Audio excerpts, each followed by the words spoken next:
BTS are the most talked about act in the world, but for their leader RM, it was a fight to become #1.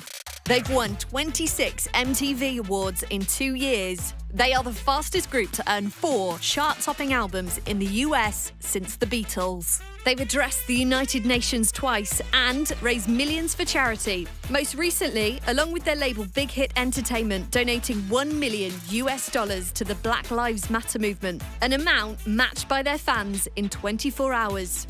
This is the story of how a kid from Korea believed in himself and 6 other talented individuals, taking them from a cramped trainee dorm to the world stage. This is RM, The Come Up. Kim Namjoon was born on the 12th of September 1994 in South Korea and grew up with his mum, dad and little sister. Namjoon taught himself English and he managed to do it by watching Friends. He first watched it in Korean, then English with Korean subtitles, and then finally in English, which, as you can imagine, makes him pretty smart. In fact, in school, Namjoon scored in the top 1% of the nation in his first year of high school, and his IQ is 148, which classifies him as a genius. We're not even just being nice, that's technically what a genius is. Growing up, Namjoon also loved poetry, which was a massive influence on what led him into a life of rap.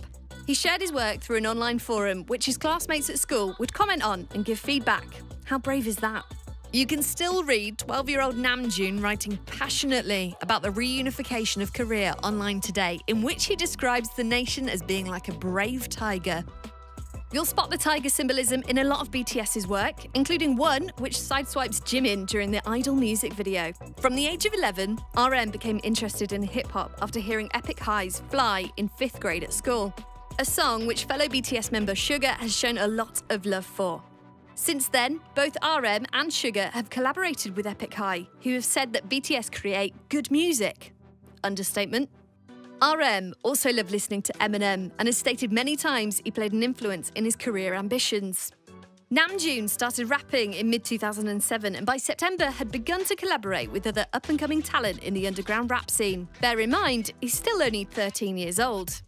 He would write the lyrics on scraps of paper and keep them in his school books, often getting in trouble if he was caught. His parents, like many, wanted him to focus on his studies, but famously and poetically, Namjoon is reported to have said he knew that if he studied, he would be in the top 5,000 in the country. But if he rapped, he could work his way to becoming #1.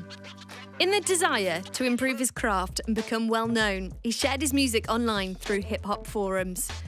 Back then, of course, he had a different name, or a few. Runch Randa was the most well-known, but he also went by the names Largo, The Nexist and Stilo.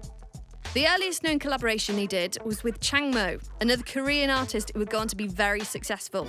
Through late 2007 and early 2008, Namjoon, along with Changmo, were part of the crew called the Black Pirates. He did his first ever stage performance with the Black Pirates, but soon left after a couple of months due to the artistic differences. Reports suggest other group members were not as focused on the music as Namjoon. In August 2009, Namjoon thought he'd found his big break after years of working so hard to hone his skills. He auditioned for music label Big Deal Records to join a hip-hop collective. He passed the preliminary round along with 6 other finalists, but failed to make it past the second as he forgot most of his lyrics during his performance. Namjoon was devastated, and there are reports that after the rejection, he returned to focus on his academic work, almost giving up on his big dream. However, at the audition, a moment of magic happened. In the audience was a guy called Sleepy, another artist and member of hip-hop duo Untouchable, who took Namjoon's contact details and would go on to introduce Namjoon to someone very important. In May 2010, Namjoon received a call from Sleepy, who suggested he go and meet with Bang PD at Big Hit Entertainment. Big Hit Entertainment at the time was a fairly small company, but with big dreams and a forward-thinking CEO, it was an exciting place to be. Despite still only being 15, they signed him before they had decided what BTS was even going to be. All they knew is they wanted to use RM's passion for hip-hop to drive the sound of the band.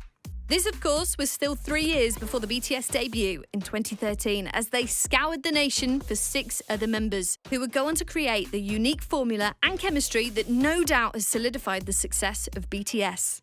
And it wasn't plain sailing even after they officially formed, as conscription won't go away, and in 2018 Jin revealed they almost disbanded due to exhaustion.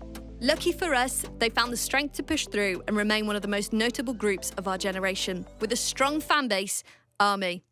And I want to give special thanks to the translators and Reddit posters who helped me put this story together. I guess all that blood, sweat and tears was worth it in the end.